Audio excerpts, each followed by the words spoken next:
नहमदुहु व नुसल्ली अला रसूल करीम अम्मा बाद। पश्चिम बंगला का पीर फुरफुरा दरबार शरीफ मुजद्दिदिया जवान पीर अबू बकर सिद्दीक रहमतुल्लाह अलैह का संगठन ऑल इंडिया मुजद्दिदिया मिशन सर्वधर्मों सम्मेलन कमेटी के सदस्यों हैं हम मोहम्मद आसिफ। इसके अलावा सर्वो भारतीय जातीय कांग्रेस का भी सदस्यों हैं हम। हिंदू मुस्लिम सिख ईसाई जैनो क्रिश्चन आदिवासी दलित हम सब है भाई भाई। मजहब नहीं सिखाता आपस में बैर रखना।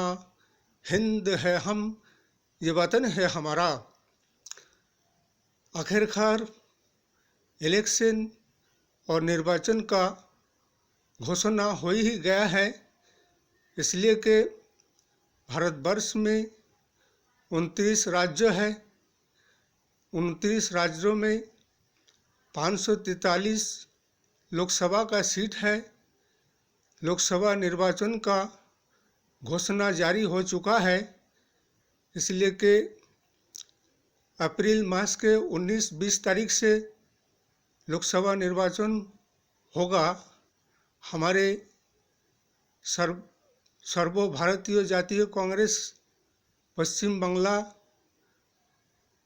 कांग्रेस कमेटी की तरफ से हम मोहम्मद आसिफ बोल रहे हैं, इसलिए कि हमारे हाईकमान सोनिया जी, राहुल जी, प्रियंका जी, इसके अलावा कांग्रेस के राष्ट्रीय अध्यक्ष अर्जुन खड़गे, जयराम रमेश साहेब, जब इंडिया गठबंधन से समझौता पश्चिम बंगला राज्य सरकार ममता बंदोपाध्याय का सीटों का समझौता तालमेल बातचीत हुआ ही नहीं, उससे पहले ही ममता बंदोपाध्याय ने 42 सीटों में अपना कैंडिडेट प्रार्थी का घोषणा कर दिए है, इसलिए कि कांग्रेस के साथ बिगाड़ कोई समझौता के।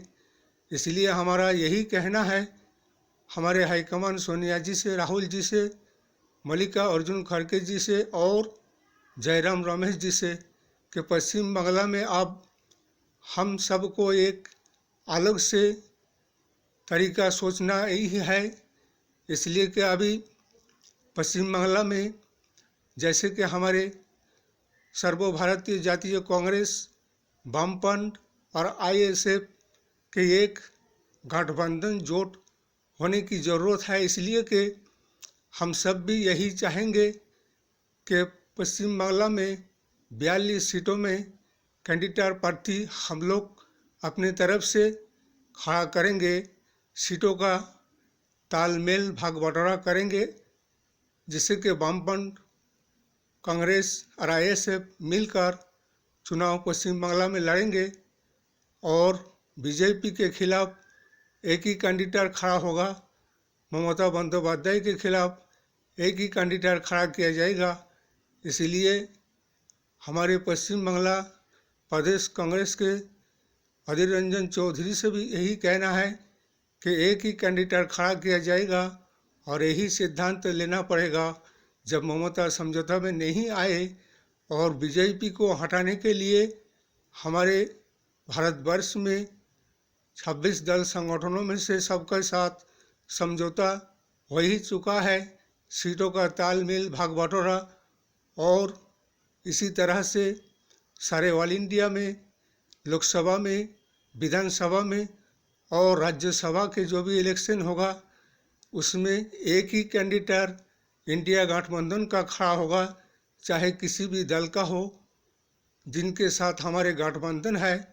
एक ही कैंडिडेट बीजेपी के खिलाफ हर राज्य में, हर इलाका में, लोकसभा में, विधानसभा में और राज्यसभा में खड़ा होगा। और ज़्यादा देर करने से कोई फ़ायदा नहीं है, इसलिए कि अब इलेक्शन निर्वाचन की तैयारी में लगना है और कैंडिडेट का घोषणा पत्र जारी करना है। और पश्चिम बंगला में भी हमारे 42 सीटों में भी हम इंडिया गठबंधन से जब ममता बंदोपाध्याय निकाल चुका।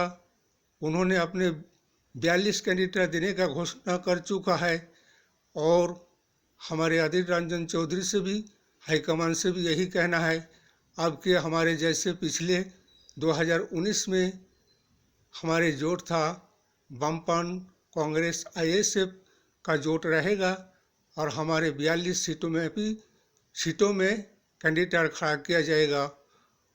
और अब के इलेक्शन निर्वाचन ईवीएम से नहीं बल्कि बैलेट पेपर ठप्पा से होना चाहिए। चुनाव आयोग निर्वाचन कमीशन के पास यही दावी और जिससे कि चुनाव में कोई धांधली ना हो सके। जहाँ पे भी कोई धांधली का वातावरण सामने आएगा वहाँ दोबारा इलेक्शन और चुनाव किया जाएगा। इस वीडियो को ज़्यादा से ज़्यादा लाइक दीजिएगा, शेयर कीजिएगा, सब्सक्राइब कीजिएगा। जय हिंद, जय भारत। मोहम्मद आसिफ।